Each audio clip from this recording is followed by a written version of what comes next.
Entonces,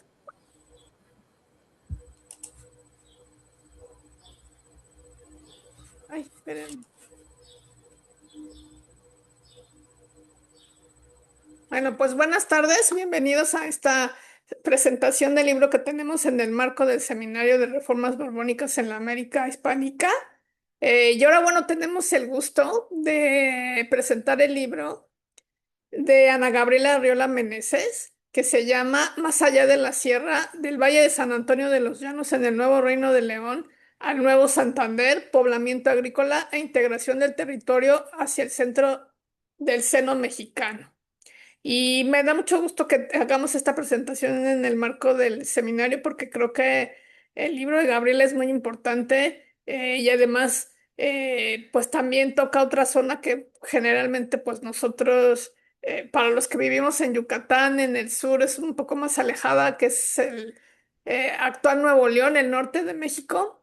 Y pues nos dibuja ahí otros procesos, actores que tienen que afrontarse a otros medios ambientales, sociales. Entonces, bueno, me da mucho gusto que podamos presentar aquí este libro y además porque eh, pues tenemos un gran aprecio por el trabajo de Ana Gabriela, que le voy a presentar. Entonces, eh, vamos a arrancarnos. Déjenme nada más, me voy aquí a la página de las semblanzas. Y vamos a tener dos comentaristas, al doctor Ulises Ramírez Casas, que ahorita voy a presentar, y al doctor Fernando Olvera Charles, entonces a los cuales les doy la más cordial bienvenida al seminario y a esta presentación del libro. Em, bueno, pues primero, si les parece, ¿quién quiere empezar a comentar, Ulises o el doctor Ulises o el doctor Fernando, para que yo lo presente? Puedo empezar yo, está bien. Ah, perfecto. Entonces vamos a empezar con el doctor Ulises Ramírez Casas y pues hasta el final leo tu currícula, ¿verdad, Gaby? Entonces, el doctor Ulises Ramírez Casas es postdoctorante en la Universidad de Guadalajara, integrante del Sistema Nacional de Investigadores y de la CECITI en modalidad candidato. Ha sido profesor en la Facultad de Ciencias Políticas y Sociales de la UNAM y sus intereses de investigación se centran en las rebeliones indígenas y los procesos de pacificación. Es autor del libro A Indómitas Naciones Puse Ley, Discursos y Acciones de Guerra contra los Chichimecas de Sierra Gorda, siglo XVI-XVIII, publicado por la Universidad de Guadalajara en 2024, que si mal no me equivoco es su tesis de doctorado, ¿verdad? Y eso no viene, esto no viene en Así esta es. semblanza curricular, pero por esa tesis de doctorado se ganó el premio, este, Banamex a la mejor investigación de doctorado, ¿no? Entonces hay que también presumir los logros, ¿verdad? Además es autor de un conjunto de artículos sobre rebeliones en el siglo XIX y análisis discursivo de las campañas de pacificación en Sierra Gorda a finales del siglo XVIII y la primera mitad del XIX. Y bueno, también ha participado pues en varios libros colectivos, ¿no? Entonces, bueno, pues un gusto tener aquí al doctor Ulises, a ver qué nos va a platicar de este libro de Gaby tan importante, y bienvenido. Muchas gracias. Muchas gracias al seminario y también a Ana Gabriela que me hizo la invitación para presentar el libro. Recientemente nos conocimos si no mal recuerdo, en diciembre que estuvimos allá en en Monterrey, a propósito de este Congreso Internacional sobre la América Hispánica, en la que coincidimos. Yo fui a presentar el libro de A Indómitas Naciones Pusele y por allá estuvo Ana Gabriela también presentando una ponencia y bueno, ya eso dio platicar, para platicar sobre muchas coincidencias que ya inicialmente intuíamos con lo poco que se hablaba sobre lo que se presentó tanto en el libro como en la ponencia y que ahora trato un poco de eh, confirmar a través de la lectura de este libro que pues ya se anunció por acá y espero que todo el mundo pueda tener acceso a él porque es una lectura muy novedosa, pero bueno, ahora vamos para allá. Eh, y es interesante este acercamiento porque como ya decíamos hace rato, bueno, se decía en la presentación de esta sesión, que de pronto hace falta tener esas nociones de lo que están pasando, lo que está ocurriendo en los espacios, y sobre todo lo que está pasando en esos espacios que son contiguos. Yo que he estado trabajando últimamente Sierra Gorda, puedo entrever muchas de esas vinculaciones que hay entre los espacios que de pronto pareciera que no los hay, especialmente para aquellos espacios que están de pronto mediados por, digamos, cierta narrativa, ciertos recursos que hacen ver en la documentación a esos espacios como aislados, marginales, y que de pronto eso también eh, permea muchas de las lecturas que tenemos y que vamos apreciando estos espacios como que se van quedando ahí marginados, ¿no? Y bueno, la lectura justo de este tipo de libros nos permite observar a través de distintas aristas pues que los espacios están relacionados, ¿no? Y no solo los espacios que están contiguos, sino aquellos espacios que tienen ciertas relaciones, podríamos decir, en este caso, muy rápidamente económicas, por ejemplo, ¿no? Y que están relacionados de diversas maneras, ¿no? Con distintos personajes. Pero ahora sí, bueno, entonces quisiera ir al libro que se titula Más allá de la Sierra, del Valle de San Antonio de los Llanos, en el Nuevo Reino de León, al Nuevo Santander, poblamiento agrícola e integración del territorio hacia el centro del seno mexicano, 1666-1768. Como, bueno, este libro tiene una presentación muy importante de justo del doctor Fernando Olvera Charles, que nos permite ya intuir un poco lo importante que tiene este libro para la historiografía, sobre todo del noreste del Virreinato de la Nueva España, porque no solamente contiene un trabajo de archivo magnífico, sino también que tiene una perspectiva que, como dice en la presentación el doctor Fernando, hay un grupo de egresados de muchos de los posgrados en diversas universidades que me imagino que a la par que acabó la pandemia y que seguramente la pandemia permitió también como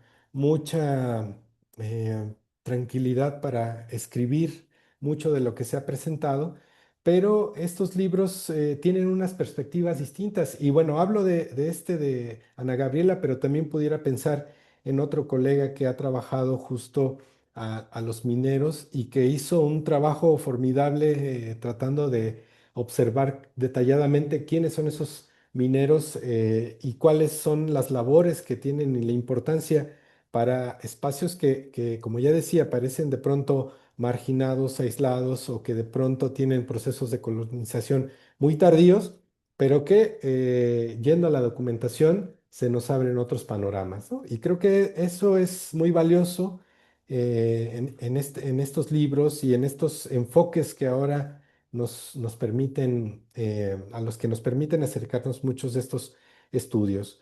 Y quisiera entonces dar continuidad a lo importante que pudiera ser para quienes se acercan a este libro, que hay, digamos, muchas temáticas que están, que aparecen a lo largo de la lectura. Una de ellas, y que me parece muy valiosa, es la cuestión de la geografía histórica, por una parte. Por otro, también a lo largo del texto uno se puede encontrar justamente con esta nueva variante de la historia, que es la historia ambiental y que ha cobrado pues importancia en los últimos años, justamente a partir de la crisis en la que nos encontramos, y que este libro, si bien no es su línea especial, la historia ambiental, hecha mano de la historia ambiental y de la historia, de la geografía histórica, justamente para explicar muchos de esos procesos, ¿no? Y creo que en buena medida el hecho de que la autora haya reparado en estos detalles metodológicos permite justo también que nos acerquemos a las fuentes de una manera pues mucho más,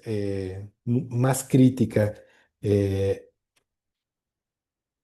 a la par también este libro a mí me pareció muy sugerente la temporalidad, pensando en algunos aspectos y que de pronto pareciera que son temporalidades muy amplias y que se nos pueden ir de la mano muchos detalles, pero en este sentido, la temporalidad de 1766 a 1768 da para pensar y la autora nos lleva justo de la mano de un proceso que nos ayuda a entender cómo se van dando estas dinámicas de poblamiento eh, antes y después, a propósito de las reformas borbónicas y de ese espíritu borbónico, antes y después de estos procesos y cómo van teniendo distintas dinámicas, cómo permean también digamos, como en estos agentes locales,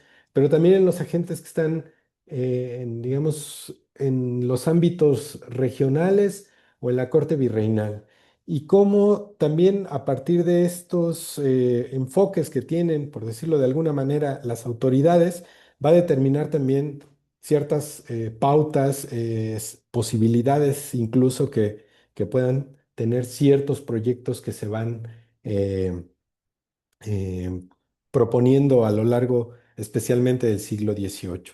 Y entonces, además, este libro, pues, se agradece mucho la redacción. Es una redacción que nos permite ir siguiendo justamente el proceso que la autora nos permite ir observando, que es justo el poblamiento del Nuevo Santander y cuáles son, digamos, esas dinámicas que están ahí.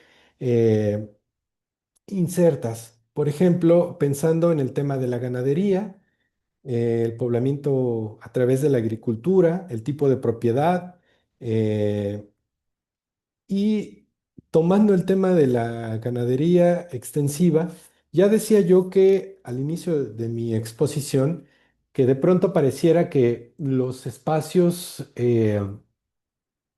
los estudiamos de una manera muy cerrada, por decirlo de alguna manera y en muchas ocasiones omitimos las vinculaciones que se pueden tener con otros espacios y que lo vuelve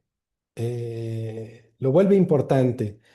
El tema de la ganadería extensiva y que se hace mucho énfasis en este libro sobre la ganadería trashumante es uno de los elementos que no solamente a mí me resultó de mucho interés porque vincula el Nuevo Santander con la Sierra Gorda y que uno pudiera pensar, bueno, están relacionados justamente por este avance, por los proyectos de Escandón, ¿no? Y digamos como toda el despliegue que hace en el siglo XVIII, pero es muy interesante observar justo que antes de este despliegue que hace Escandón, a través de la ganadería trashumante, hay muchos espacios, no solo Sierra Gorda que se conecta con estas áreas del nuevo Reino de León o el nuevo Santander. También, por ejemplo, pudiéramos pensar en algunas áreas ya del Valle del Mezquital, como Huichapan, pero incluso también algunas otras áreas eh, pues, más cercanas al Bajío, como San Miguel de Allende, y son muchas de estas haciendas que se vinculan con estos otros espacios y que uno también pudiera pensar en estos, digamos, en una perspectiva crítica de muchas de las narrativas que se están elaborando, sobre todo en el siglo XVIII respecto a estos espacios y que de fondo, bueno, tienen muchos intereses. Los personajes que están tratando de inmiscuirse, ¿no? En estos espacios. Es muy interesante también destacar, yo me hubiera quedado con más ganas de saber justo sobre estos personajes que están detrás de la ganadería trashumante, porque algo que yo he estado observando justo en los últimos tiempos, a propósito de los pleitos de tierra que ocurren en Sierra Gorda, es que muchas de las estancias de ganado mayor y menor, y también de algunas haciendas, pertenecen a importantes personajes de la corte virreinal que algunos viven en Querétaro o tienen también casas en Querétaro, pero que tienen muchas estancias en Sierra Gorda. Y de pronto en la documentación ese espacio aparece como un espacio que está vacío, ¿no? Y bueno, que está, digamos, como repleto de indios bárbaros y que entonces es importante emprender proyectos de pacificación y de ordenamiento. Y esto, bueno, regresando a este tema, me parece creo que crucial justo para entender estos procesos de cómo se van relacionando muchos de estos espacios y que por supuesto, esta es una de las vetas que la autora nos presenta, perdón, y que nos permite seguir indagando. Creo que son de esos derroteros que se agradece mucho que puedan estar aquí en los libros porque nos permite seguir elucubrando y pensando en cómo se están relacionando muchos de estos espacios. Y en ese sentido, justo uno pudiera pensar y que la autora nos acerca a esta noción, sobre todo para el siglo XVII, que es como esa ganadería trashumante que es sumamente importante implica la planificación de muchos de estos actores que están, digamos, como autoridades locales en las alcaldías y que implica que puedan hacer la planificación y el ordenamiento justamente para que estas haciendas trashumantes puedan llegar hacia el norte. Y eso nos habla justamente del que hay elementos que todavía en la historiografía nos hace falta trabajar justo para conocer estos detalles, conocer estos personajes, conocer cuáles son estas estancias, cuáles son esas haciendas, quiénes están detrás también de todo este movimiento de ganados, por una parte, y por otra también conocer el rol de los indios que están justamente, y digo los indios porque en el caso de los expedientes que he podido detallar para el caso de Sierra Gorda, son muchos indios otomíes los que trasladan estas haciendas. Entonces, es, digamos, el libro una ventana que nos permite seguir indagando sobre estos temas y se agradece mucho en ese sentido porque justo nos deja ahí las dudas. ¿De cuánto tiempo tenemos para hacer la presentación? Porque si no, yo puedo seguir eh, Puedes hablar otro ratito, eh, no hay problema. Digo, bueno, bueno. tampoco una eh, hora más, ¿verdad? Pero ok.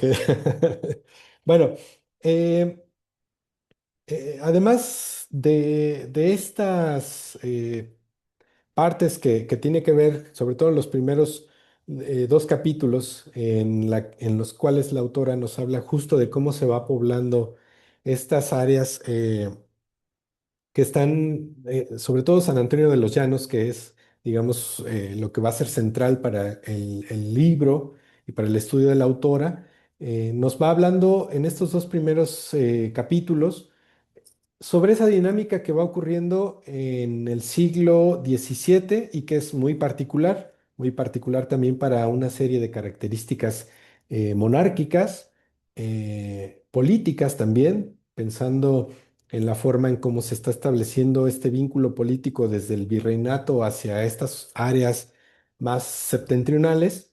Y los otros capítulos que están, sobre todo el tercero, cuarto y quinto, que están más enfocados ya en una temporalidad muy específica, que es el siglo XVII, con sus problemáticas, con sus dificultades políticas, y que eso también nos va a permitir tener este contraste de épocas, de cómo se resuelven ciertas problemáticas de poblamiento en el siglo XVII y cómo en el siglo XVIII van a cambiar por completo.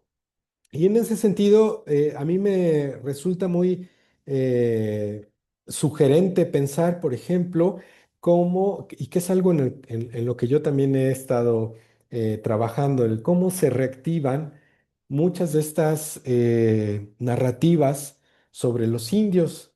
Es muy interesante en el libro, quien se acerque a él, en los primeros dos capítulos, incluso creo que hasta el tercero, la autora no se refiere, y eso creo que es algo muy valioso del libro, que el libro, pensando que está en eh, está analizando un espacio septentrional, la, digamos como el cauce del libro no son estos elementos que tienen que ver con y que son muy conocidos, la barbarie de los indios, la indocilidad de los indios, las dificultades que están teniendo los colonos, las autoridades con los indios. El poblamiento principal o digamos como a lo que nos lleva la autora es dificultades que tienen que ver con la ganadería. Y eso creo que es muy interesante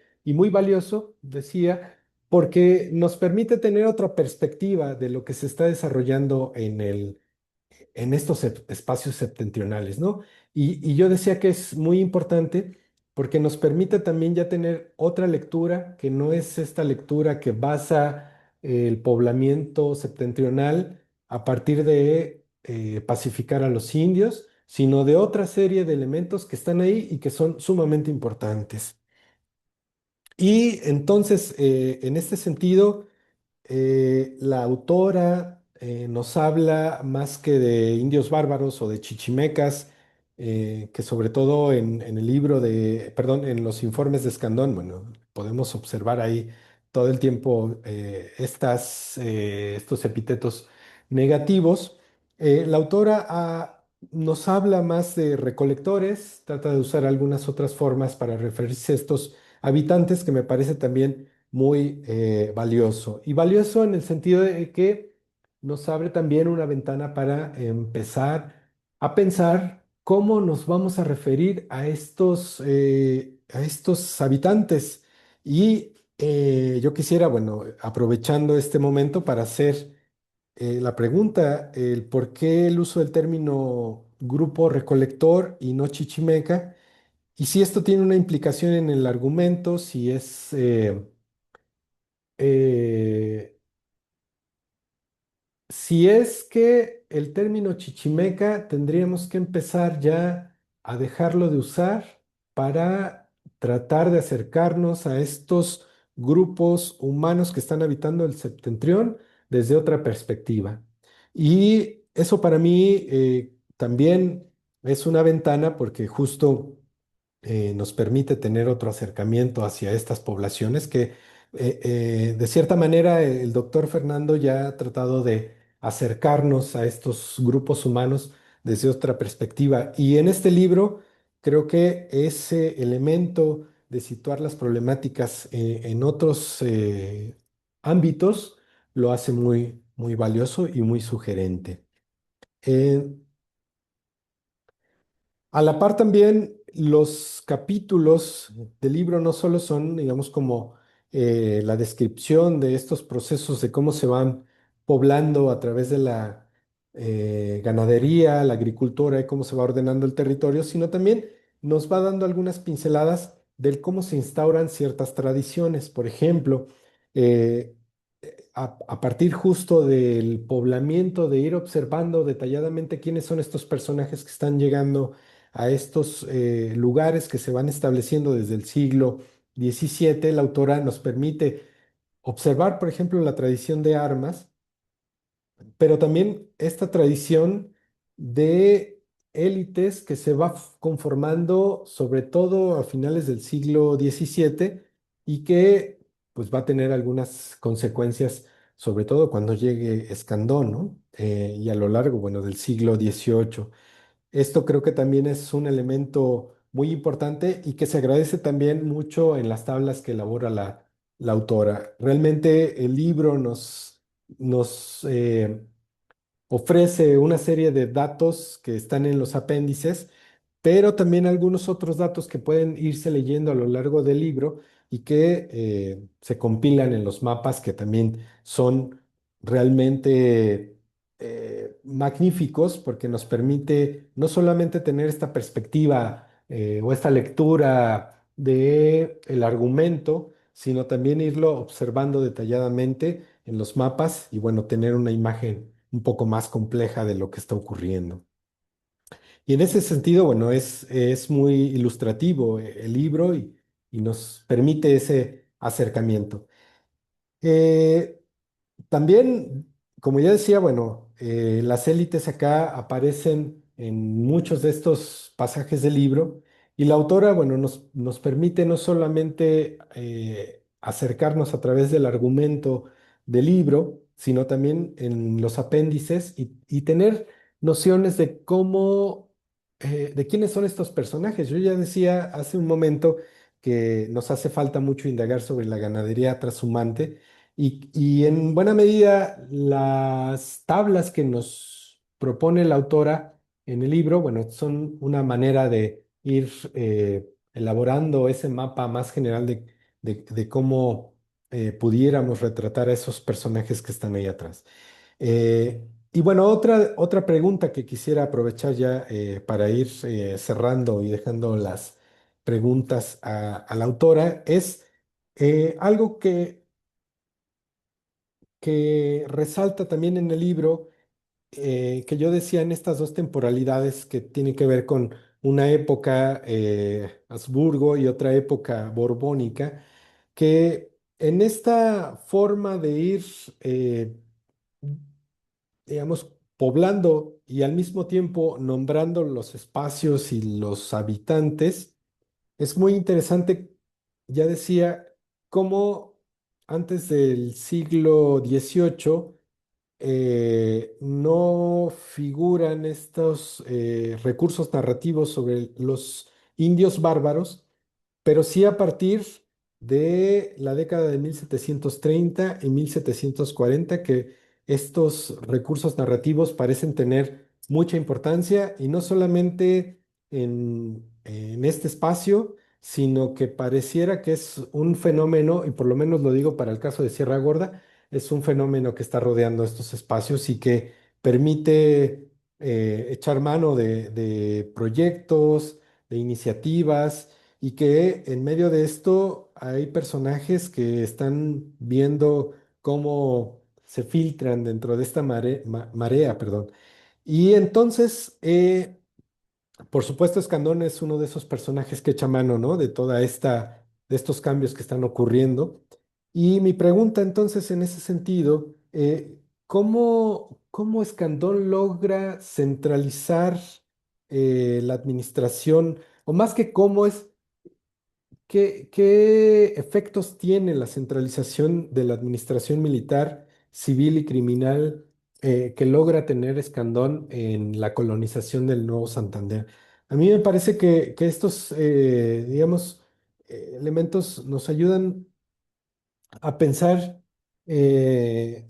justo lo que está ocurriendo en estos espacios, porque se están moviendo de una manera muy compleja y creo que hace falta un poco indagar cómo se están dando estas dinámicas políticas que, bueno, al final van a tener unos efectos importantísimos durante el siglo XVIII.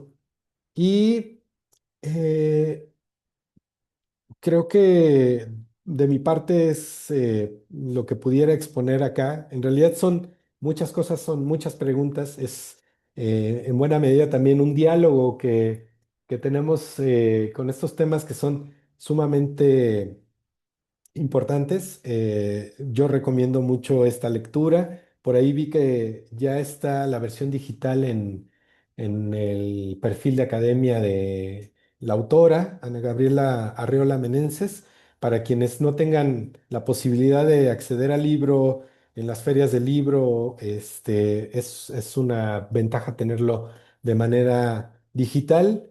Y es, yo creo que uno de los libros que de esta nueva de estos nuevos egresados de los posgrados, estos jóvenes historiadores que nos ofrecen unas miradas renovadas, frescas, muy analíticas también y complejas, por supuesto, de estos procesos que están ocurriendo, para este caso, en el septentrión novohispano y, bueno, específicamente para el seno mexicano.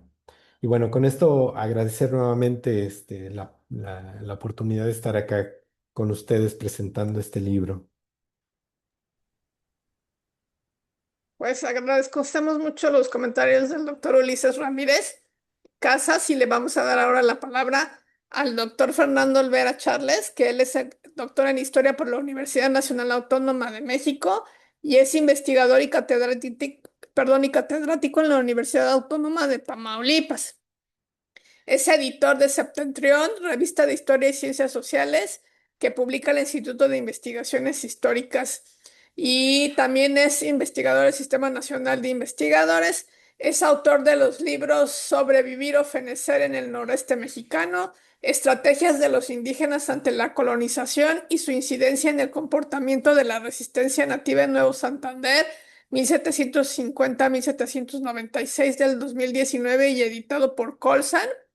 Y recientemente publicó Las correrías indias en el noreste virreinal, sus ritmos y efectos en la consolidación del dominio hispano en el norte de Nuevo Santander y sur de Texas, 1690-1800. De este año, felicidades, editado por la Universidad Autónoma de Nuevo León. Sus líneas de investigación son procesos de colonización y poblamiento del noreste de México, siglos XVIII-XIX, sociedades nativas y sus estrategias de resistencia, siglos XVIII-XIX. Derivado de estas temáticas, ha publicado un libro y capítulos del libro y varios artículos. Uno de estos estudios obtuvo en 2021 el premio José Reséndiz Valderas al mejor artículo de historia del noreste en la categoría de artículo de investigación. Pues le damos la bienvenida al doctor Fernando Olvera y pues escuchamos sus comentarios. Bueno, antes que nada, muchas gracias a ustedes por la invitación a participar en este seminario, en la presentación de este libro y bueno, particularmente a mi querida amiga, la maestra Gaby Arriola. Agradezco los comentarios del doctor Ulises Casas, un gusto conocerlo también, no tengo idea de sus trabajos, de hecho porque seguramente conocen al doctor Gerardo Lara Cisneros de la Universidad Nacional Autónoma de México, que bueno, pues en mi caso director también de mi tesis de doctorado. El doctor Ramírez Casas ya tocó algunos puntos que precisamente tienen que ver con la presentación del libro, que también comentaré. Voy a ahondar en algunos de ellos y puedes entrar en el diálogo de la dinámica de su exposición, que es muy interesante, una lectura muy atinada del texto, ¿sí? En primer lugar, quisiera hablar de algo ya muy particular respecto a la producción de esta obra. Conocí a Gaby hace algunos años cuando estaba ella precisamente en el CIESAS haciendo sus estudios de maestría y llegó a nuestras tierras acá a Tamaulipas, a Victoria, Tamaulipas, para hacer una estancia de trabajo, de investigación, con nada menos que el doctor Octavio Herrera Pérez. Usted lo sabe, una eminencia en estudios acá del noreste, y tuve la oportunidad de conocerla y pues interesarme en su tesis de maestría. Ella ya había leído mis trabajos, sobre todo la tesis de maestría del Colsan, y bueno, establecimos una muy buena amistad, también una camaradería académica, como llamamos, y andando el tiempo, tiene la oportunidad en el instituto ser nombrado, digamos, secretario del consejo del comité local de publicaciones de nuestro instituto, y ya con la venia del doctor Octavio Herrera Pérez, pues nos dimos a la tarea de promover, ¿sí? Y gestionar la publicación de esta obra de Gabriela, ¿sí? Entonces, pues aprecio mucho este libro porque también es parte de mi trabajo en el instituto, de los productos que he logrado, gracias también al apoyo de mis compañeros del comité y también del propio doctor Herrera, que hemos logrado publicar en esta nueva etapa del instituto, ¿sí?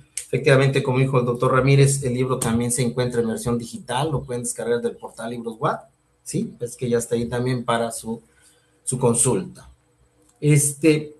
Bueno, ahondando un poco en la presentación anterior, lo valioso del libro, desde mi punto de vista, ustedes saben, trabajo estos temas, como ya se nombró, es que tenemos visiones, diferentes visiones, ya es una historiografía, digamos, no digo tan extensa, pero sí hay ya trabajos que desde el siglo XIX han hablado algo, abordado algo acerca del origen o de la fundación de lo que va a ser la colonia del Nuevo Santander, ¿sí? Esos trabajos se han ido multiplicando, incluso uno también ya clásico, que es el de Lawrence Hill, de 1920 aproximadamente, que ya afortunadamente lo tenemos traducido al español. También los primeros trabajos sobre la obra colonizadora de José Escalón. Y así sucesivamente han abordado este tema y hemos llegado a las obras clásicas, por ejemplo, la autora Patricio Sante, que es Orígenes del Nuevo Santander, y también los trabajos sobre el Nuevo Santander de Octavio Herrera Pérez, ¿sí?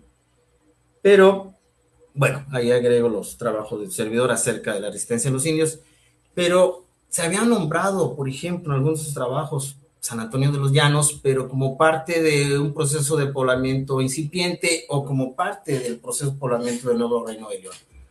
Lo afinado de esta obra de Gabriela es que nos muestra cómo ese proceso que llamamos incipiente de San Antonio de los Llanos, de su poblamiento, en realidad es la simiente fundacional del centro de lo que va a ser el Nuevo Santander. Pero también el preámbulo del cambio de las políticas, ¿sí?, de conquista y colonización de pacificación de los territorios que experimentan una transformación al llegar a los Borbones.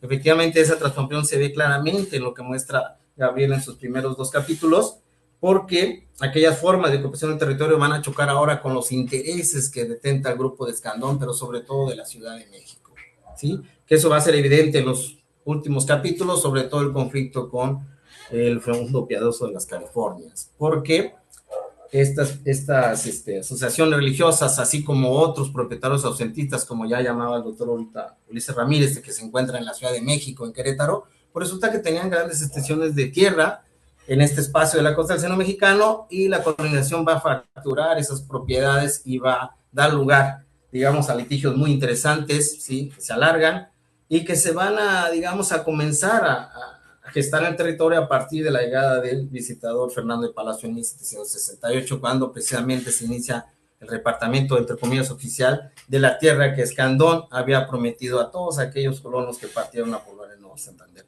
Entonces, creo que es uno de los principales aciertos de esta obra, que nos muestra el análisis del poblamiento, ocupación, explotación de recursos y adaptación de la gente y de los colonos que vinieron a poblar ese espacio, que no lo hemos visto en otros trabajos, ¿sí? Diversos enfoques utiliza la autora, desde el enfoque de la geografía histórica, también la ecología cultural, la historia ambiental, no se diga, está presente a lo largo de sus líneas, pero también esos pasajes o actos de la vida cotidiana que son difíciles de consignar en los libros, ¿sí?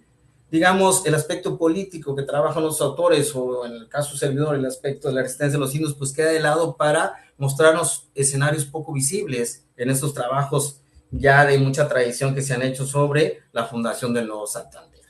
Entonces yo creo que es uno de los principales aportes, pero también, como mencionaba ahorita el doctor Ulises, también el valor de este libro es que se inserta en esa historiografía de corte reciente que efectivamente se está impulsando a partir de aquellas personas, en las que me incluye, incluso no tan jóvenes, que hemos logrado concluir estos estudios de posgrado y que estamos apostando a generar trabajos frescos acerca de procesos de poblamiento y colonización del noreste novohispano, ¿sí?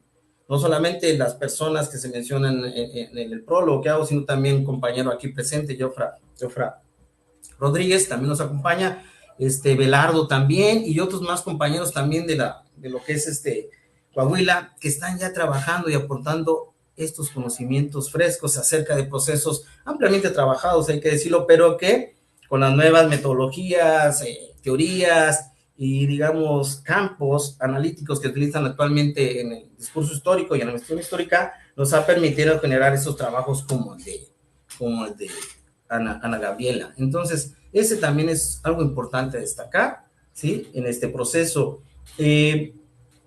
Por ahí algunos comentarios también acerca de la forma en que se ocupa el espacio. Efectivamente, son espacios que no son marginales. Suponemos que el septentrión, la costa del Océano Mexicano o el Vasto Norte eran regiones aisladas totalmente, pero pues resulta que las políticas de poblamiento son los brazos que alcanzan estos espacios a pesar de la lejanía. De hecho, nuestro personaje central aquí en la colección de Nuevo Santander, José Escandón, pues como señala el doctor Ramírez, tiene unos vínculos estrechos con la pacificación de la Sierra Gorda. Y no se diga, eso se traslada al Nuevo Santander.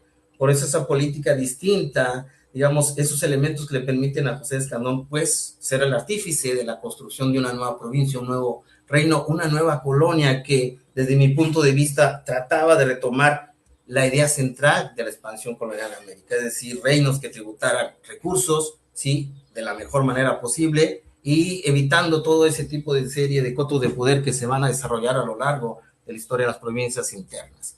Y ahí es donde se inserta este personaje, precisamente dentro de las demás reformas borbónicas. También es cierto que el libro está escrito de manera muy amena, ¿sí?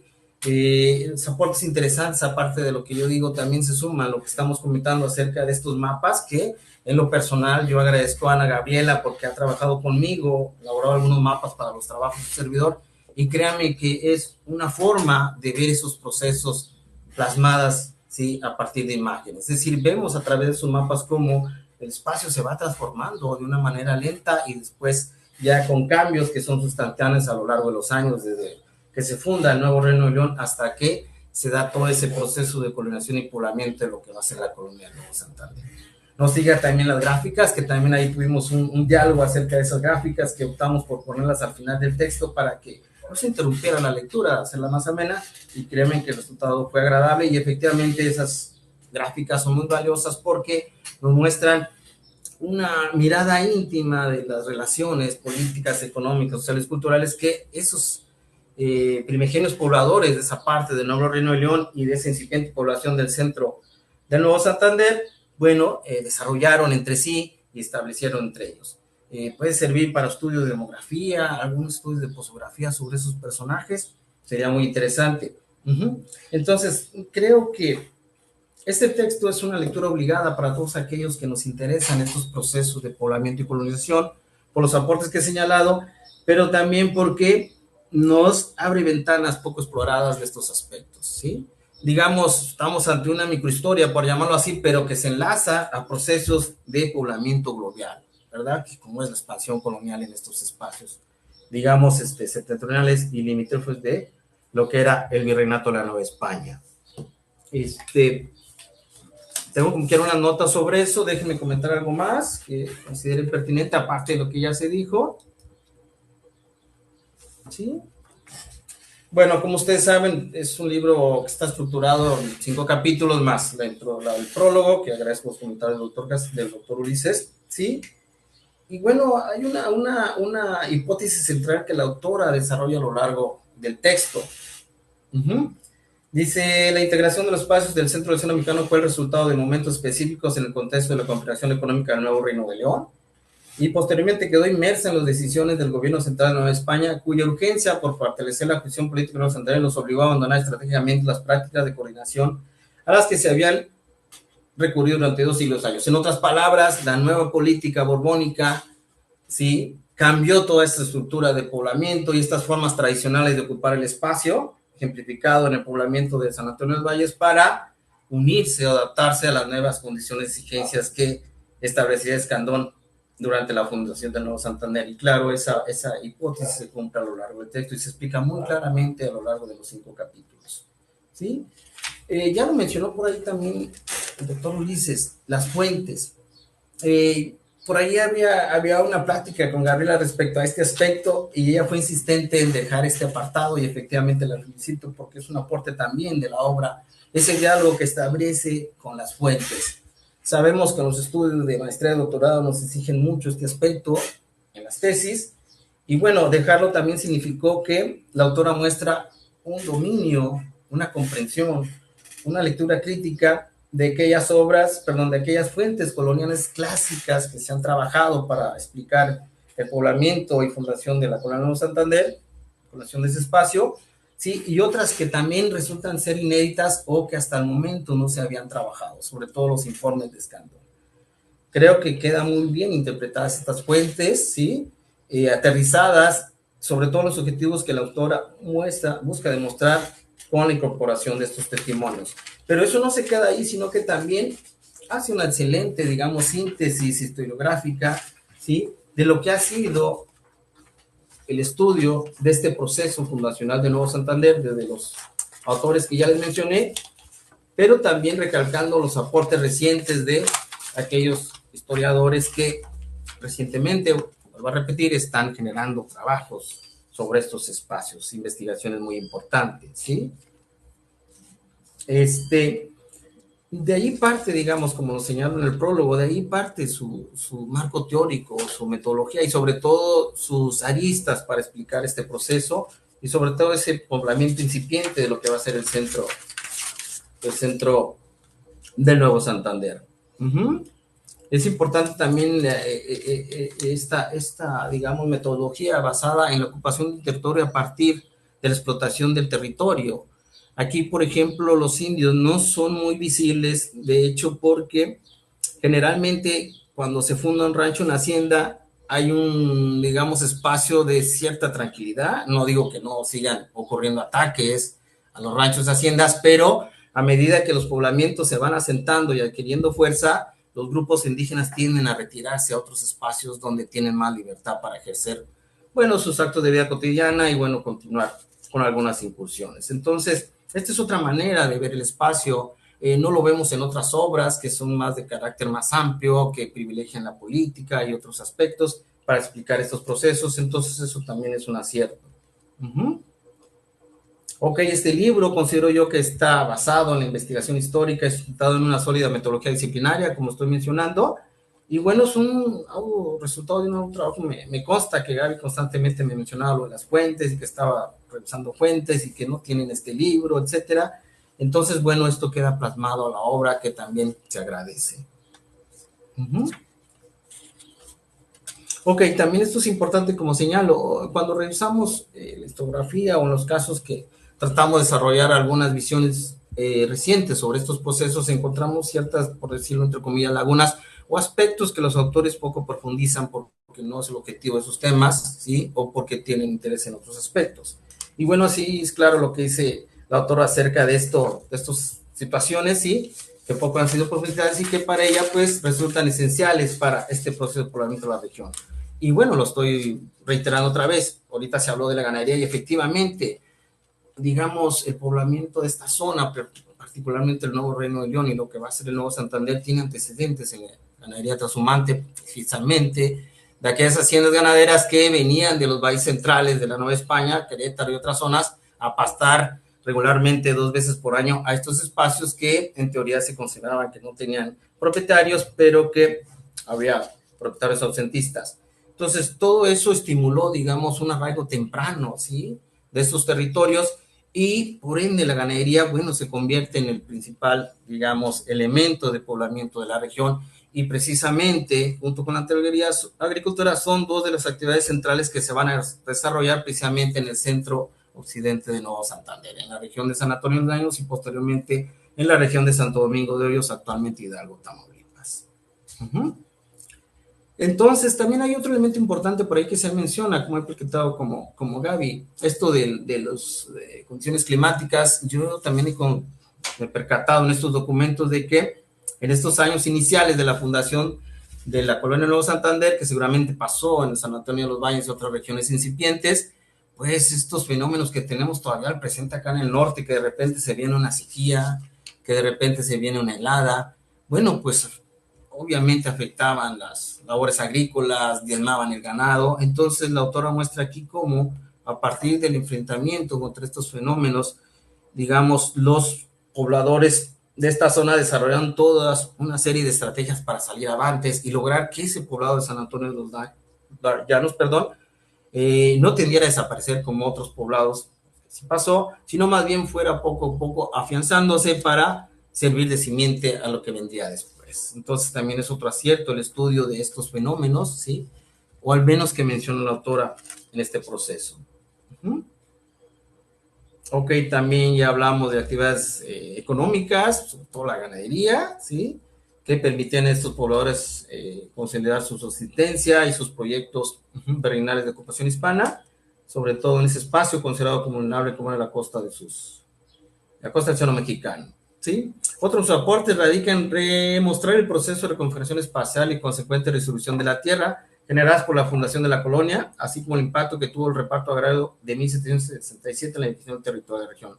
Relacionado con lo que estamos hablando desde el principio, estos cambios en la política de ocupación española de los siglos XVI al XVIII. Uh-huh. Ok, también hay que recalcarlo, la obra resulta particularmente novedosa porque aborda un tema poco estudiado, ya lo he mencionado, no solo dedica un capítulo al poblado de San Antonio de los Llanos, sino que organiza su evolución en estrecha relación con la fundación de la colonia Nuevo Santander. Además, explica este último proceso no como una fenómeno espontáneo, sino también como la continuación de un impulso poblacional promovido desde la vecina provincia de Nuevo León.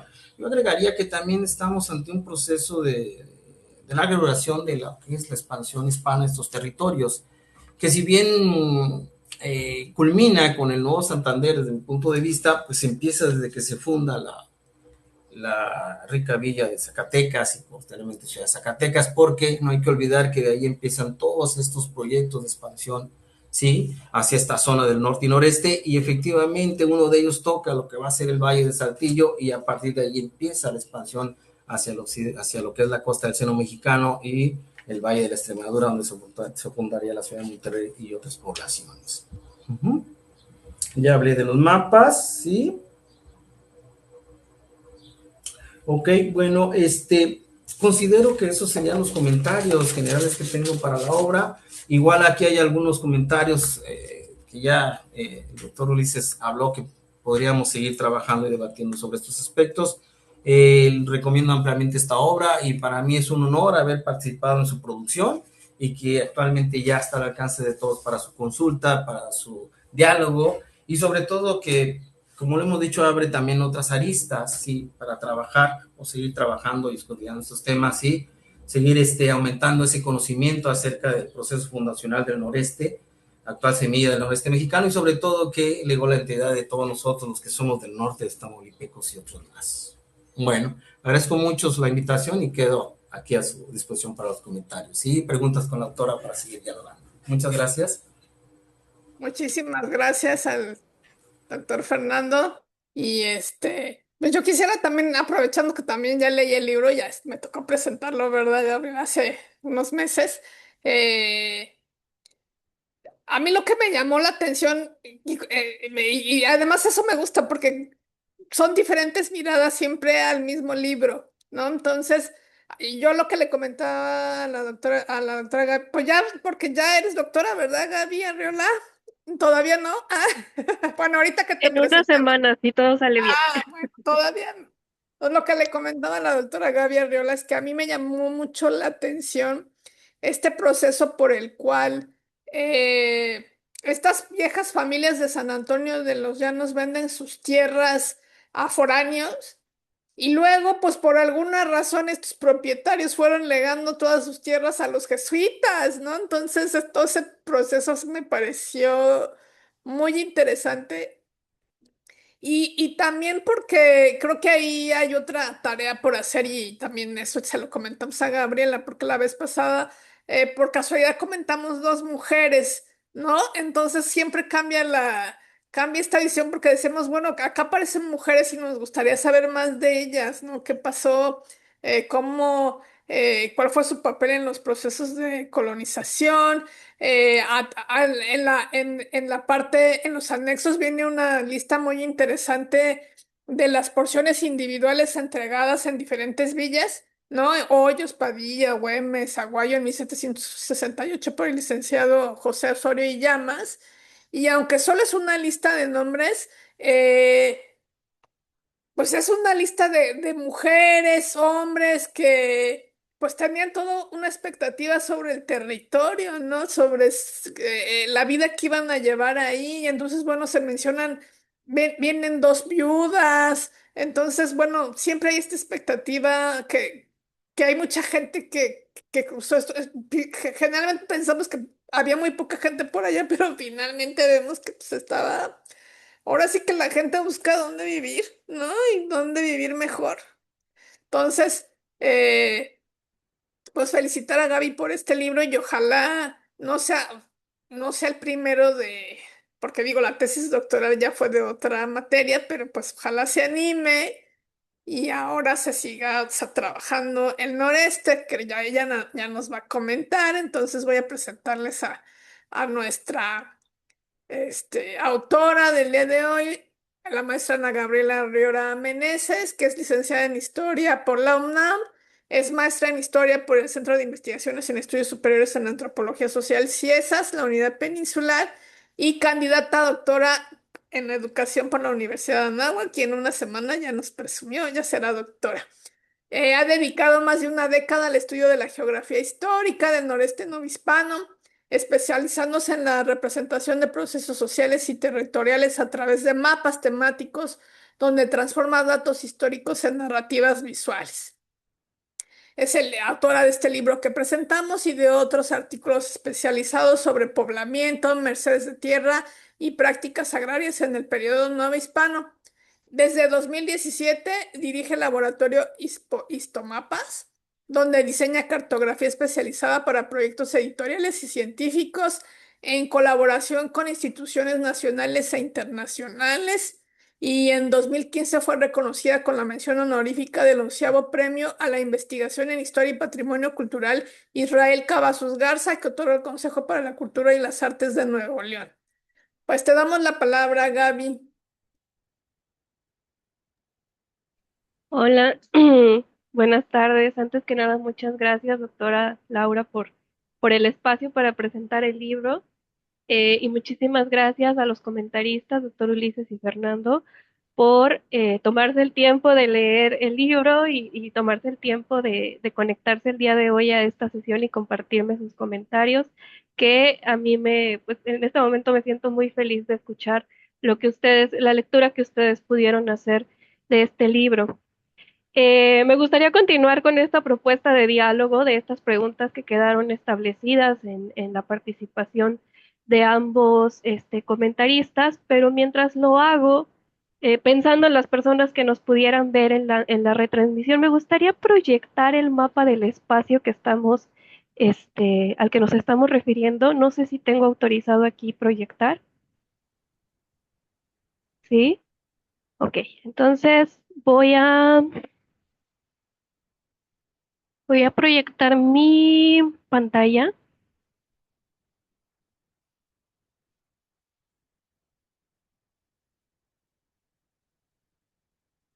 y cuando vean ustedes un mapa en pantalla me pueden avisar, por favor. Ya lo vemos. Ok, bueno. Em, voy a ir a...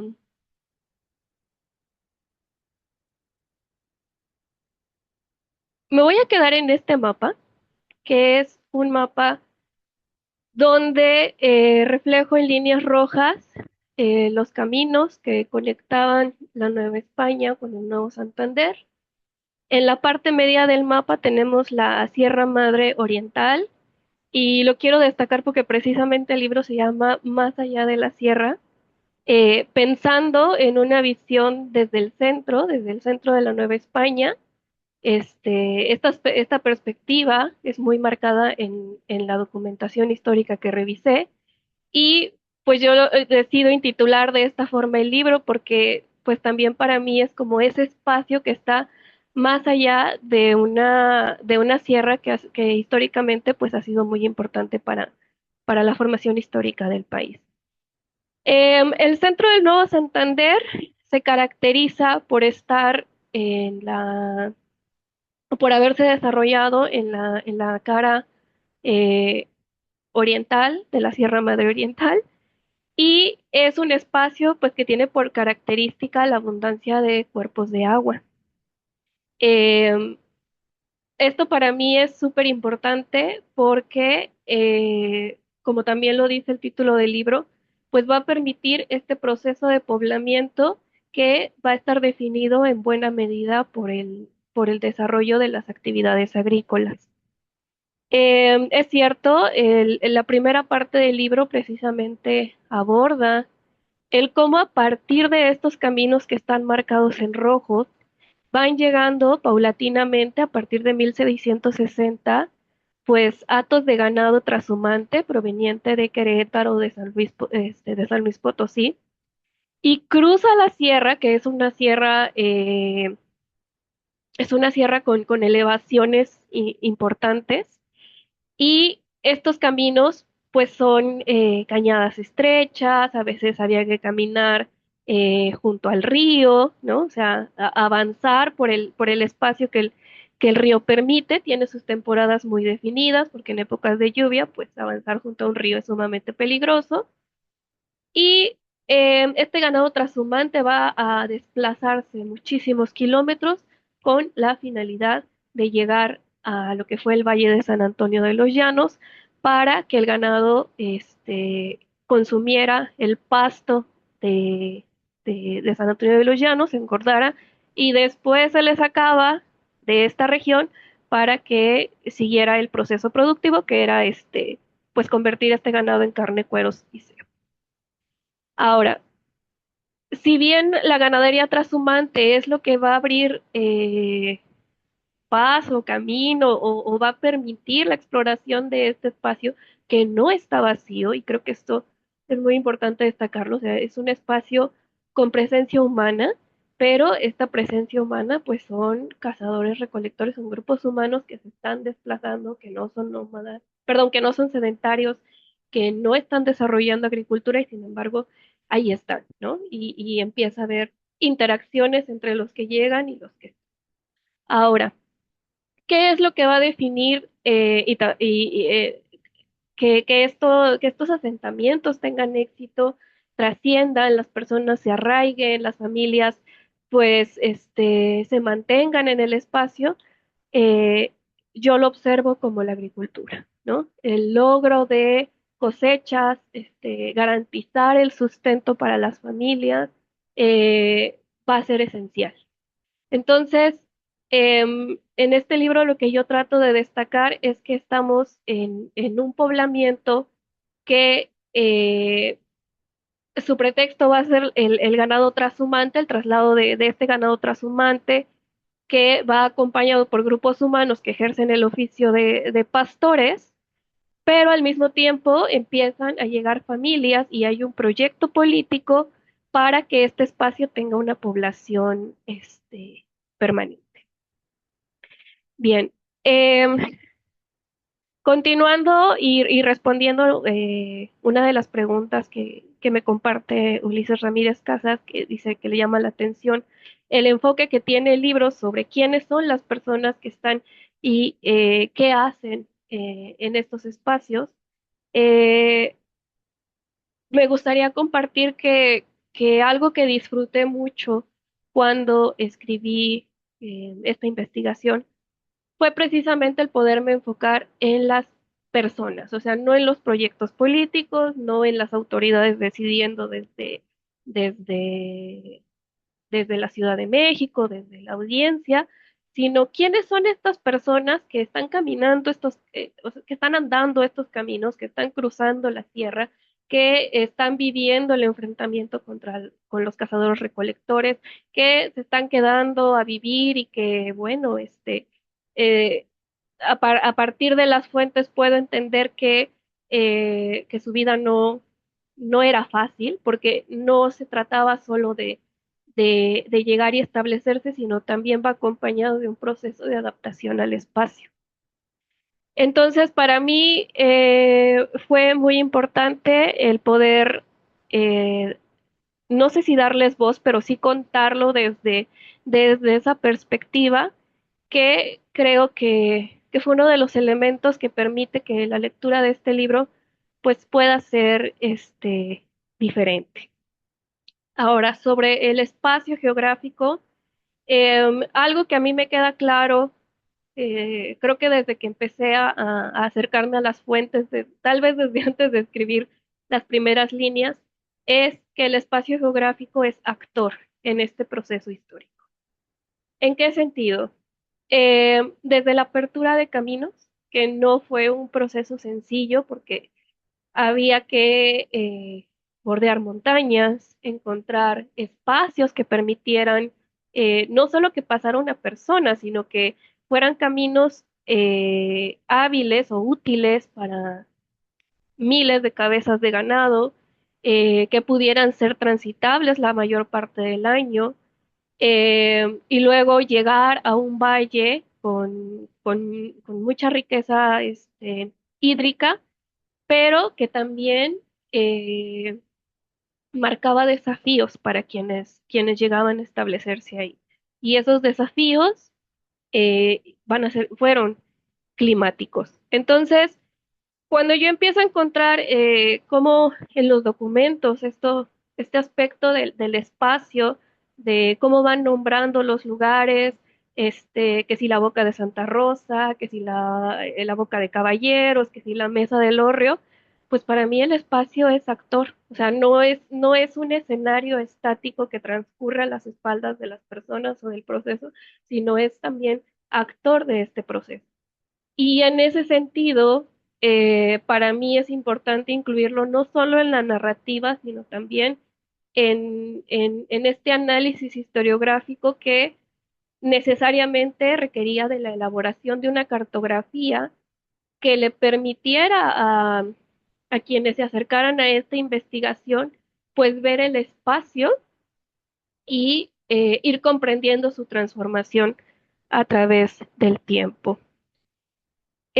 Sobre la temporalidad, creo que este corte 1660-1768 pues está marcado por el inicio del poblamiento de San Antonio de los Llanos, por una transición que ocurre hacia 1748, que es precisamente el poblamiento del Nuevo Santander, y finalmente concluye con un proceso eh, político que es la asignación de lo que originalmente debieron haber sido mercedes de tierras a los pobladores que entraron al Nuevo Santander, y que después de veintitantos años de discusión de por qué no ha ocurrido, y analizar los motivos que daba Escandón, sobre por qué retrasó tanto este proceso, al final vemos que tiene implicaciones políticas profundas, porque cuando finalmente ocurre no se les llama asignación de mercedes de tierra, sino lo que se otorgan son porciones. Y en una sociedad donde las palabras, el cómo se dicen las cosas, tiene mucho significado, pues me parece a mí que marca el inicio de otro proceso que ya es diferente al que venía yo explicando. Em, Sobre las personas que están habitando estos espacios, eh, y lo que comentaban sobre las mujeres propietarias es curioso. El otro día hablé por teléfono con mi mamá y justo eso me dijo, me dice, oye hija, pero esas señoras que son dueñas de esas porciones tan enormes, ¿quiénes eran? Pero, ay, ¿por qué no hablas más de ellas? Entonces me parece curioso que algo que la lectura ha destacado, pues es precisamente las propietarias. Y no solo son estas señoras, estas dos primas, que viven en la Ciudad de México y que entre que heredan del padre, y después cada una hereda de sus respectivos esposos, y se hacen dueñas de un espacio bastante considerable. También hay las propietarias que pertenecen a los Sánchez de Zamora, ¿no? Y que son las hermanas del sempiterno alcalde Fernando Sánchez de Zamora, ¿no? Y que ellas también, pues, están participando. Entonces, sí creo que voy a regresar a ellas con otra mirada, pensando en qué más podría yo contar sobre ellas, que seguramente lo habrá. Y no solo sobre las propietarias. Cuando yo en el libro hablo de los pobladores que llegan a sentarse, más que hablarlo en singular, lo refiero como familias. Y esto creo que es importante no perderlo de vista. Quienes llegan al Nuevo Santander son familias. O sea, no, a lo mejor o bueno, yo inicialmente en mi imaginación pues veía hombres fuertes y valientes, ¿no? Cruzando la tierra y expectantes a ver contra quién se iban a enfrentar. Pero cuando uno revisa las fuentes y cuando uno lee las visitas de Tienda del Cuervo y cuando uno revisa los documentos sobre las asignaciones de tierra, lo que se encuentra son familias. Entonces, hay hombres jóvenes, o sea, que son los que llegan, pero también hay hombres mayores, ¿no? Que 50 años ya para ese momento, pues la esperanza de vida era otra. Y hay niños, hay bebés y niños que en la siguiente visita ya están labrando la tierra, ya son parte de los censos. Entonces, no sé, para mí ver como que este proceso de que no se trata solo de una historia de valientes personajes, sino de familias, me hace ver su vulnerabilidad y la importancia nuevamente de contarlo desde esta perspectiva, ¿no? De contar la historia desde el punto de vista de quienes lo vivieron. Eh, Sobre la narrativa acerca de los indios que consultaba al doctor Ulises, ¿no? ¿Por qué usar el término de grupos recolectores y no de chichimecas o no de indios bárbaros? Em, Yo traté en lo posible de apegarme al nombre que la documentación daba, ¿no? O sea, si la documentación decía un grupo de janambres se apersonó, pues bueno, el grupo de janambres.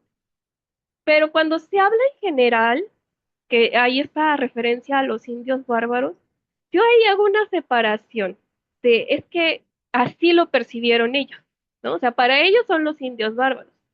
Pero yo como historiadora, ¿por qué repetiría el llamarle indios bárbaros?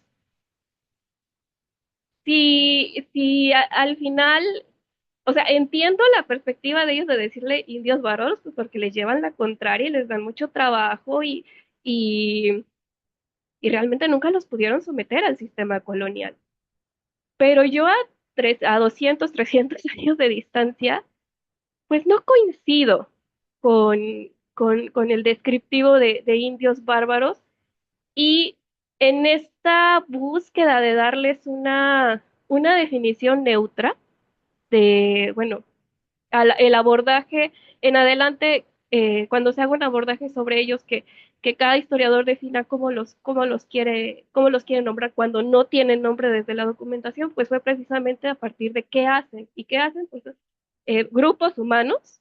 Eso es muy importante. También sentí que cuando yo repetía el indios bárbaros los deshumanizo como los deshumanizaron en su momento. Entonces, en esta intención de no deshumanizarlos, por eso viene como tan largo, ¿no? Grupos humanos, o sea, son personas que son cazadores recolectores o que son grupos humanos que están transitando el espacio, ¿no? O sea, para hacerlos visibles, recordar su esencia humana y no repetir como esta perspectiva colonialista, ¿no? Es una postura, pues no sé si personal, pero es una postura desde la cual decidí abordarlo y bueno, en respuesta a ese punto. Eh,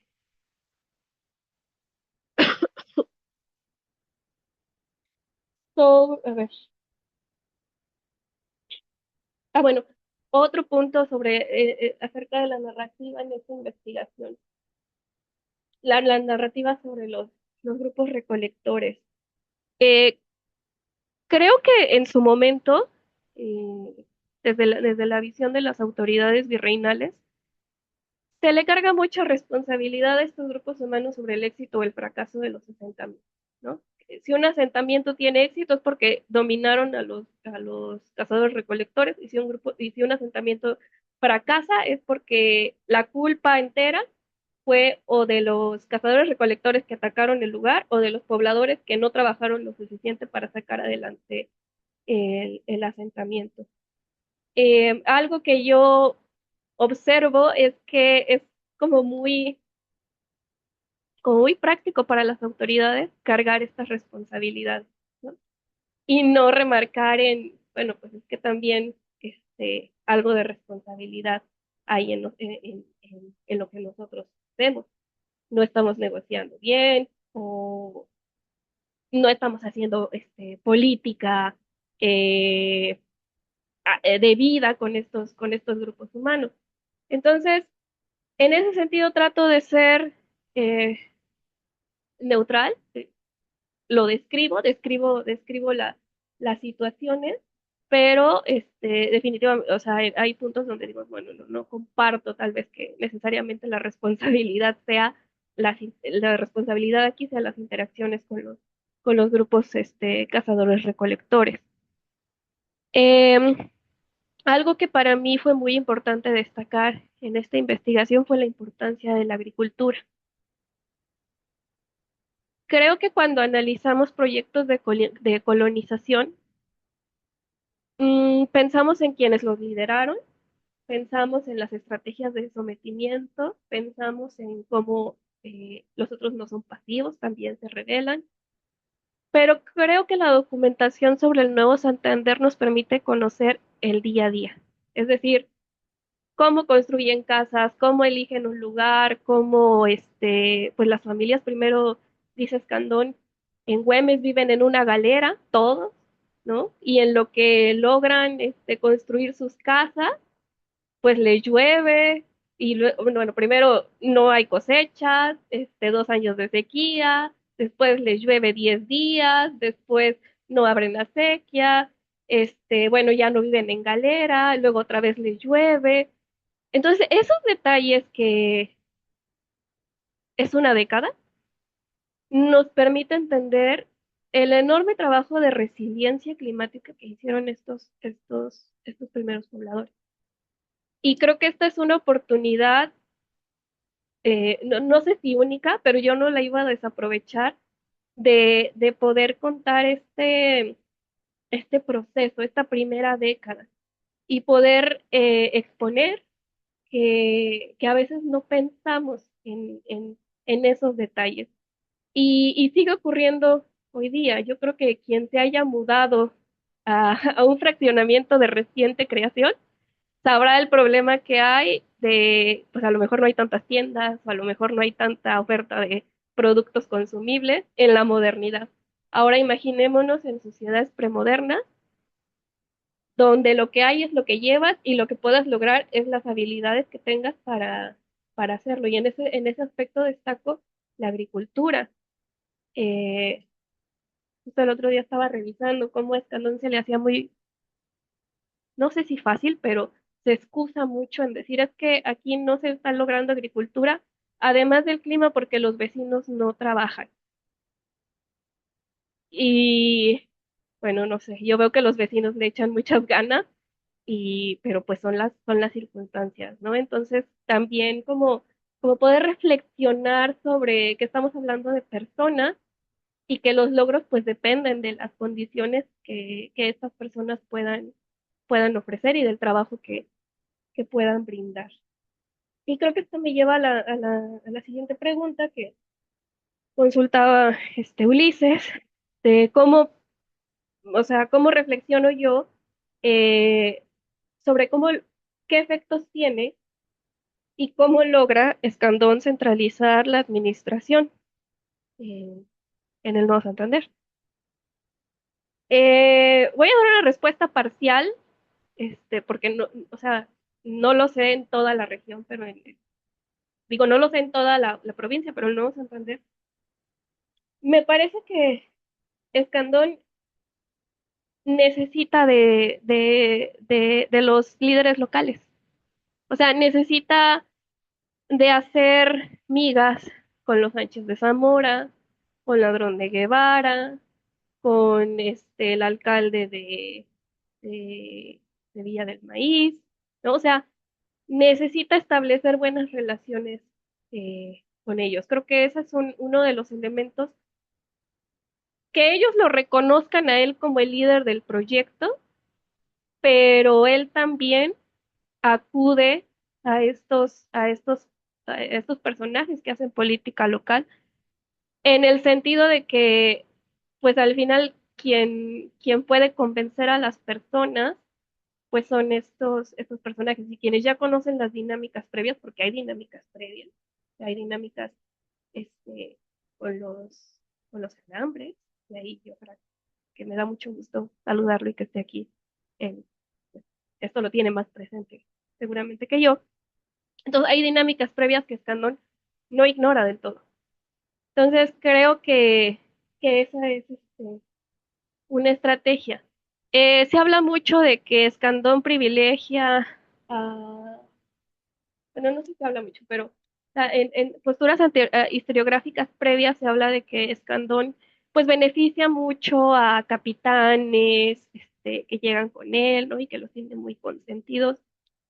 Yo no lo veo tanto en el caso de las villas del centro del Nuevo Santander, más bien lo veo como que haciendo un buen trabajo de negociación, un buen trabajo político, ¿no? O sea, yo estoy entrando, soy el líder de este proyecto, se impone cuando se tiene que imponer y cuando, o sea, cuando Escandón encuentra dónde colarse e imponerse lo que él quiere hacer, lo va a hacer. Pero también sabe negociar con estos personajes que ya están, sobre todo con el nuevo Reino de León y en el caso del Nuevo Santander, con los Sánchez de Zamora en San Antonio de los Llanos. Y no es casualidad que hace capitanes en las villas, en Aguayo, en Hoyos, pues a personas que eran pastores que llevaban mucho tiempo entrando y saliendo con ganado, o sea que conocen el espacio y que hacían actividades de cultivo porque se quedaban un ratote, entonces ya hasta habían experimentado cultivar, él como que los identifica y pues aprovechando dice, ah, bueno, pues asiéntense y tú eres el capitán. Entonces, en esta región central me parece que esa pudiera ser una de sus estrategias. Eh, bueno, en este punto no sé es lo que comento, pero si quieren hacerme más preguntas, me dará mucho gusto escuchar. Muchas gracias, Gaby. No sé si el doctor Iván Franco quiera comentar algo. Sí, bueno, yo no he tenido oportunidad de leer el libro, pero sí me gustaría saber dos cositas. Creo que pueden ser muy breves, ¿no? En términos de que me parece, por lo que describen tanto quienes han comentado, que tú ya lo leíste también, Laura, y lo que dice Ana, ¿qué la motivó a estudiar esa región? O sea, a mí me parece interesante siempre. A mí me pasó cuando estudié en Michoacán, porque o estudias o aquí o estudias del otro lado. Ah, bueno, estudio aquí, ¿no? Esta región. Fue una motivación así directa, ¿no? En términos de decir, ah, bueno, ahí me voy, ¿no? Sobre esa zona. En el caso de ella, ¿qué lo motivó? Y otra cosa que es muy práctica, ¿de qué año a qué año vivió y murió Escandón? Es decir, este personaje, que me parece que es relevante, por ejemplo, ubicar esa etapa y también tener una idea del contexto en el que se movió regionalmente, ¿no? Me parece que es un punto, sale tanto en la plática, que me parece que eso es relevante. Y esto va de si tienes elementos, ¿no? Se puede decir que es una pregunta más de fondo. Es decir, entiendo que no era tu objetivo, ¿no? Trabajar a los grandes, pero los virreyes tenían esa capacidad de prácticamente distribuirse el virreinato. ¿No? O sea, decir, aquí me interesa, por acá me interesa mandar a mi gente para poner ganadería, para sacar incluso negocios, repartimientos y demás, y por allá, ¿no? ¿Hay algún momento dado, tienes elementos de que hubo interés particular de alguno de estos virreyes en esa zona, ¿verdad? O sea, esos tres elementos, ¿no? Que yo creo que a mí, escuchando todo lo que comentaron, me vinieron a la mente, ¿no? Esos tres elementos, gracias. Ok, bueno, sobre la primera pregunta, ¿por qué estudiar? Yo soy de Chimalhuacán, Estado de México, vivo en Yucatán, pero estudio en Ujú. Nuevo León y Tamaulipas. La historia empieza, yo durante la carrera estudié, bueno, me enfoqué mucho en periodo colonial, pero en algún momento llevé la materia de provincias internas. Y en Claro. provincias internas descubres que el sistema colonial tiene ajustes, ¿no? Entonces a mí eso me pareció como muy novedoso.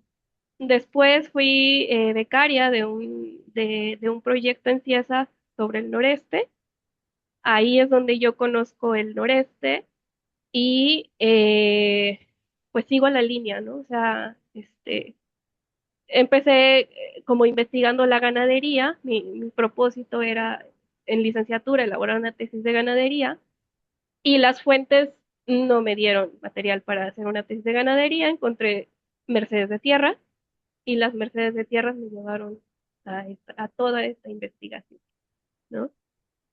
Eso respondiendo la primera pregunta.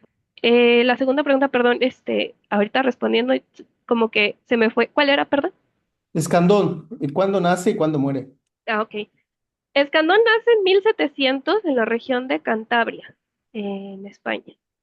En 1715 emigra hacia la Nueva España. Eh, Al parecer tiene contactos, o sea, tiene como familiares en la Nueva España y se cree que llega precisamente a la gobernación de Yucatán. Ahí yo le quiero hacer una pregunta a la doctora Laura porque siempre he tenido esa duda. Y llega y se une a los caballeros montados en comenderos. Este, no, ese es el dato que tengo. Luego hay como un corte que ni siquiera él cuenta y porque Escandón fue caballero del Orden de Santiago. Entonces, para ser caballero, te averiguan toda tu vida, la de tus padres, tus abuelos, tus tíos. Y Escandón cuenta su vida y entre 1715 y 1720 por ahí, no cuenta nada sobre su vida. Y luego aparece en Querétaro. En Querétaro se casa con una de las hijas de un textilero muy rico de Querétaro, en viuda, se vuelve a casar y esto por ahí del 730 y en 740 y algo entra a pacificar Sierra Gorda y logra o tiene avances considerables en la pacificación de esta región que precisamente en un proyecto del virreinato llevan años tratando de lograr esa pacificación. Él entra, tiene bastante éxito, al grado que lo nombran coronel. Y lo nombran coronel un año antes, 1746, 47, si no me equivoco. También lo nombran, logra que le den el Caballero de Santiago. Y en 1748, 47 y 48 está concursando que se le dé el proyecto de colonización del Nuevo Santander. El Nuevo Santander es un proyecto virreinal. O sea, es un proyecto con candidatos de quién lo va a llevar a cabo. Se presentan tres o cuatro, no me acuerdo. Ladrón de Guevara, el alcalde de Villa de Valles, bueno, ¿de qué lugar?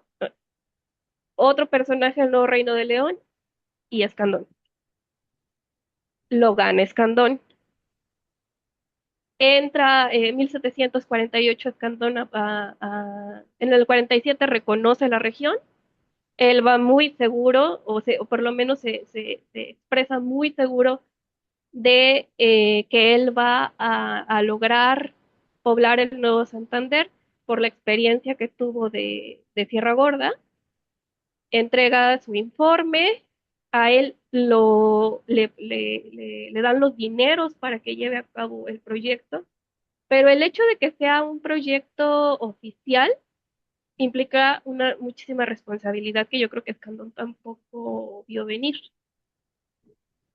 Y de ahí vienen mis fuentes. O sea, ¿cómo sé yo el día, no el día a día, pero cómo tengo yo información de esta primera década? Porque Escandón pasa la vida haciendo informes. O sea, yo no sé en qué momento hacía todo, porque eh, está fundando villas, está señalando espacios para vivir, está asignando capitanes, escribiendo informes, dando 100 pesos a cada familia que entró, contándolos, entrevistándolos, amenazándolos, evitando que se le... Todo eso lo sé porque él escribe y escribe informes. O sea, yo creo que Escandón entró con un ejército de amanuenses No. y que lo iban siguiendo. eh, 748. Y tiene muchos conflictos, o sea, el poblamiento de Nuevo Santander para Escandón no fue fácil. En 760 o sea, en 768 ya no está, creo que muere en 766, no sé, no tengo muy claro, le hacen un juicio de residencia y para 768 que ya es el reparto de las porciones, pues él ya murió. Más o menos esa es como la vida de José de Escandón. Años más, años menos. Fíjate, Gaby, que sí existe esta compañía militar de encomenderos aquí en Yucatán y generalmente lo nombraban, tenían que formar parte de los encomenderos, porque hay que recordar que aquí en Yucatán la encomienda duró mucho tiempo, pero si el encomendero no podía participar, nombraba un representante. Entonces a lo mejor Escandón fungió de representante de alguien, generalmente eran las señoras, ¿no? Que no podían ir ellas personalmente a ser parte de esta compañía militar, entonces las mujeres nombraban representantes hombres. Eh, y pues tenía que ser gente noble. Entonces, pues a lo mejor por ahí está interesante, ¿no? Porque hasta resulta que también tuvo relación por estos lares tan lejanos, ¿no? Sí, Sí, de hecho, hay un gobernador en 713, 715 en Yucatán, que creo que ni llegó, pero después gobernó su hermano, que son allá de esa región, ¿qué dije? Cantabria. Cantabria. Ajá. Entonces, yo creo que llegaron en el mismo barco, porque los dos tenían la misma edad. No, el otro era más grande. Pero no era raro personas de Cantabria emigrando a la Nueva España, que de hecho eso después le da muchas ventajas. El ser cántabro a Escandón le da muchas ventajas, porque ellos tienen mucha presencia en el consulado de comerciantes, ya cuando anda concursando la plaza vacante de colonizador de Nuevo Santander, no sé si ahí este, pues lo recomendaron mucho, eh, pero es interesante. Yo creo que hay que repensar históricamente a Escandón como hemos repensado a otros conquistadores. sí, sí. Sí, yo creo que bueno, es repensar a los Borbones, porque ellos tienen una política de colonización muy interesante, incluso en España.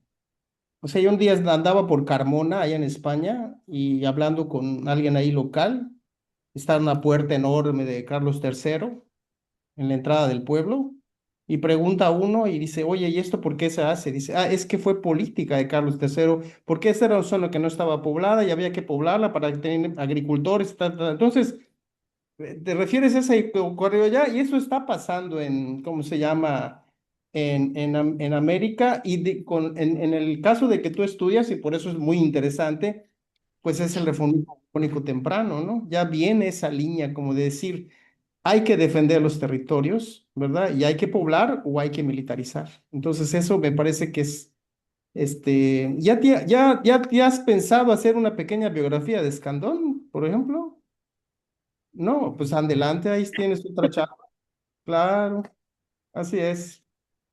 No, Continuando con el comentario sobre cambios, o sea, cambios resultado de las reformas borbónicas. Usualmente los nuevos asentamientos en el norte partían de un presidio, era era lo que sucedió. Eh, el Marqués de Altamira o de las Amarillas, hay un funcionario real que dice los presidios no sirven. O sea, basta de presidios, no funcionan, los soldados ni cuidan, no se arraigan, extrañan a sus familias, o sea, basta de presidios. Y uno de los elementos, hay dos proyectos que plantean poblar sin presidios, que es Ladrón de Guevara, que dice vamos a poner asentamientos agrícolas, y mm, Escandón, que también dice no presidios. Y de hecho, él establece un asentamiento militarizado sin presidios. O sea, hace que los vecinos participen en la defensa de los asentamientos, pero sí tiene sus cambios cuando lo comparamos con como ya lo hacían en el Nuevo Reino de León. Sí hay detalles que tendría yo que poner más atención, pero sí, o sea, sí los percibo, sí digo, esto es diferente, esto está funcionando diferente. Sí. Aquí hay un comentario de Israel. Ujú. Tiene problemas con su micrófono. Dice que los habitantes del norte de España tuvieron mayor auge en el siglo XVIII debido a que la nobleza titulada de esa región apoyó a Felipe de Anjou durante la Guerra de Sucesión. O sea que ahí venía una alianza, dice él. Ah, ok. Pues es que Muchas gracias. son esas cosas que hay que ir, por decirlo así, como que armando, ¿no? El rompecabezas para entender. O sea, los Borbones tienen muchas etapas, ¿no? Y creo que eso es lo que también nos hace falta entender. O sea, no es solo Carlos III para acá, que también ya tiene cosas muy diferentes, sino de Carlos III para atrás, ¿no?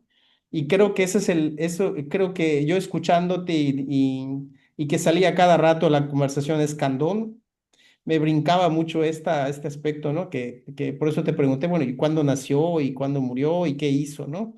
Y creo que nos revelas un universo súper interesante.